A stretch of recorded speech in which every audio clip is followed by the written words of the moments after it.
Land survey resurvey. ఇది central government programme. Jaganmohan Reddy గారి ప్రభుత్వం ఉన్నప్పుడే స్టార్ట్ అయింది.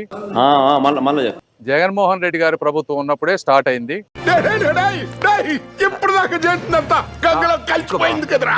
వాళ్ళు సర్వే రీసర్వే చేశారు. 2018లో అప్పుడు తెలుగుదేశం ప్రభుత్వం ఆ రోజున అప్పుడు ఈ కార్యక్రమం మొదలు పెట్టడం జరిగింది. జగన్మోహన్ రెడ్డి గారి ప్రభుత్వం ఉన్నప్పుడే స్టార్ట్ అయింది. ఎందుకంటే మొట్టమొదటి సర్వే బ్రిటిష్ కాలంలో చేశారు. ఇప్పుడు వాటన్నిటిని మోడర్నైజ్ చేసి వన్ టైం డిజిటలైజ్ చేసి యాక్యురేట్గా చేయాలనేది చాలా విలేజెస్ సర్వే చేశారు. 2020 డిసెంబర్ 21వ తారీఖున 100 ఏళ్ల తర్వాత 1923లో బ్రిటిష్ ప్రభుత్వం తర్వాత సమగ్ర భూ సర్వే మొదలుపెట్టి ఒక గొప్ప అడుగుపడింది ఆ రోజు.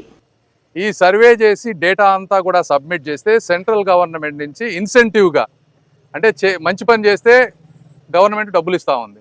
మా ప్రభుత్వ హయాంలో మేము చక్కగా సర్వే చేసినందుకు దేశంలో అన్ని రాష్ట్రాల కన్నా మెరుగ్గా మేము చేశాము అని కేంద్ర ప్రభుత్వం నుంచి 400 కోట్ల రూపాయలు మాకు రాయితీ వస్తే, మేము చేసిన పని వల్ల రాయితీ వస్తే ఆ క్రెడిట్ను తన ఖాతాలోకి వేసుకోవడానికి పడరాని పాటలు పడతా ఉన్నాడు.